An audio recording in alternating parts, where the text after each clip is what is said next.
Hello guys, today we are going to have a discussion on our next topic from chapter 6 life processes for our class 10 students, and this topic is respiration.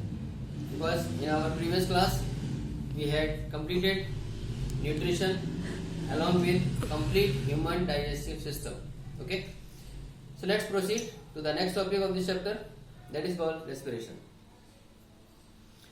Respiration actually छोटी classes में हम लोग पढ़ते आ रहे हैं कि oxygen का intake और CO2 का आउटटेक रेस्पिरेशन कहलाता है, राइट।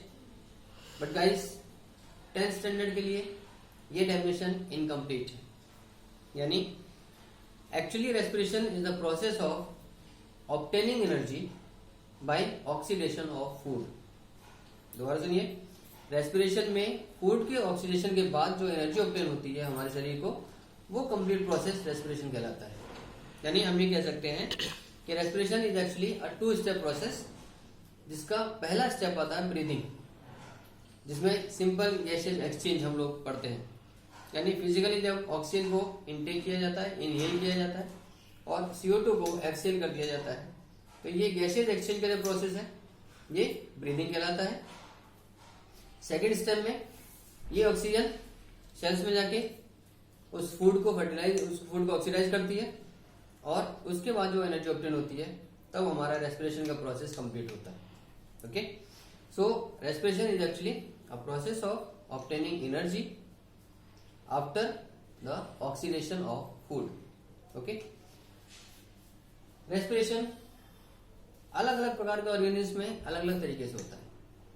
ओके, आप जानते हैं कि जितने भी लिविंग बींग्स हैं सब रेस्पायर करते हैं, और उनके अंदर ये एक इम्पोर्टेंट लाइफ प्रोसेस में काउंट होती है, राइट।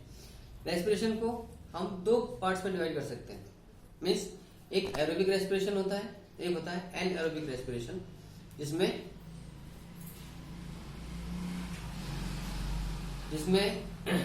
एरोबिक रेस्पिरेशन मीन्स वो रेस्पिरेशन जिसमें ऑक्सीजन की प्रेजेंस होती है, और एनारोबिक रेस्पिरेशन वो होता है जिसमें ऑक्सीजन की एब्सेंस होती है। यानी अगर फूड का ऑक्सीडेशन ऑक्सीजन के प्रेजेंस में कंप्लीट होता है तो उसको एरोबिक रेस्पिरेशन कहा जाता है, और जब यही ऑक्सीडेशन फूड का ऑक्सीजन की एब्सेंस में होता है फाइनली, तो हम उसको एनएरोबिक रेस्पिरेशन कहते हैं।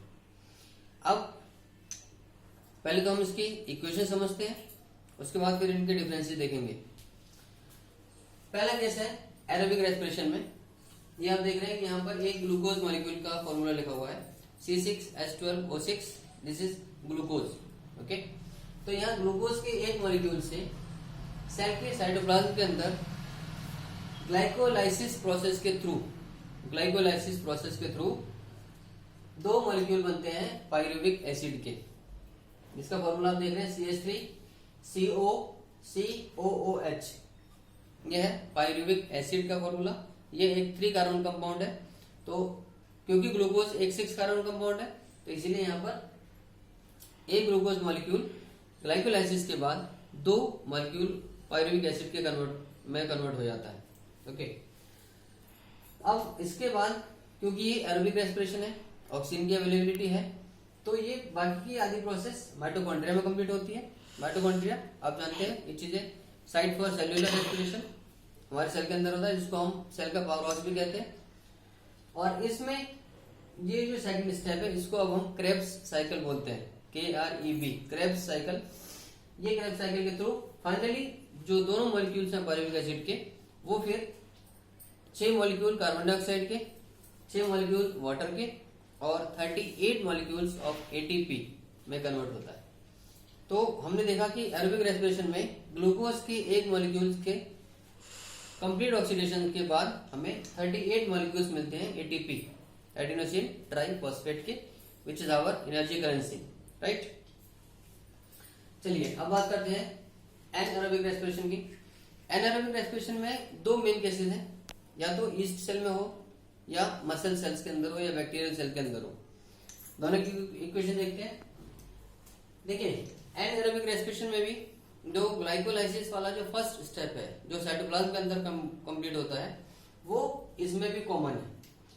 एनारोबिक रेस्पिरेशन में भी ग्लूकोज के एक मॉलिक्यूल से पायरुविक एसिड के या पायरुवेट के दो मॉलिक्यूल्स बनते हैं।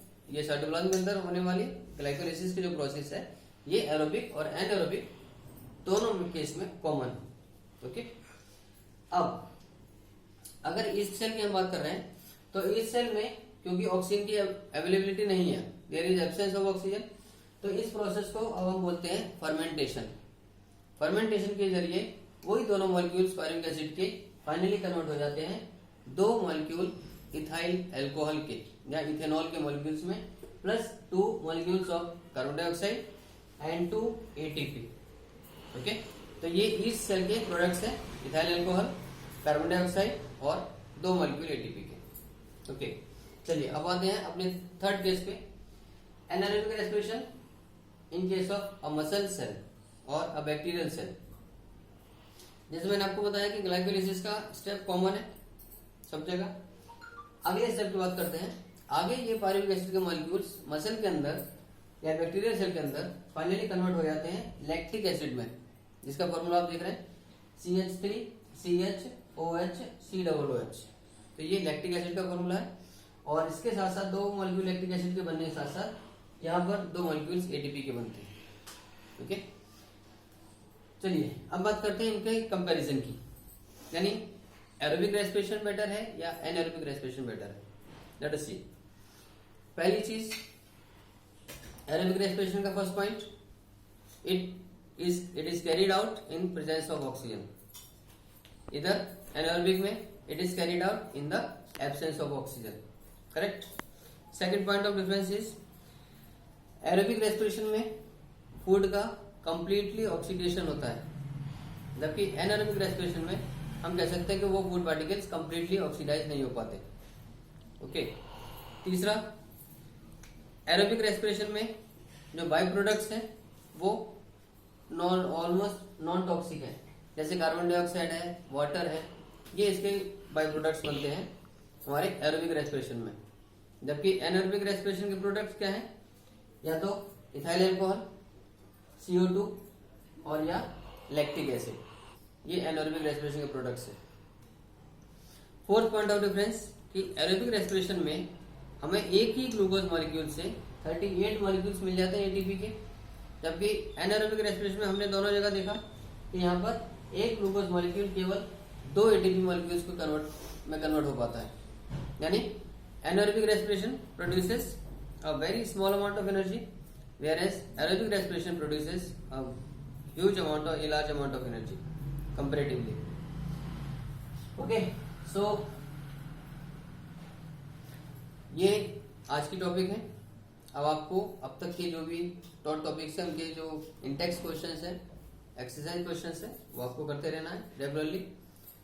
And keep yourself safe, stay home, keep watching videos, honestly study करिए। Thank you very much. God bless you.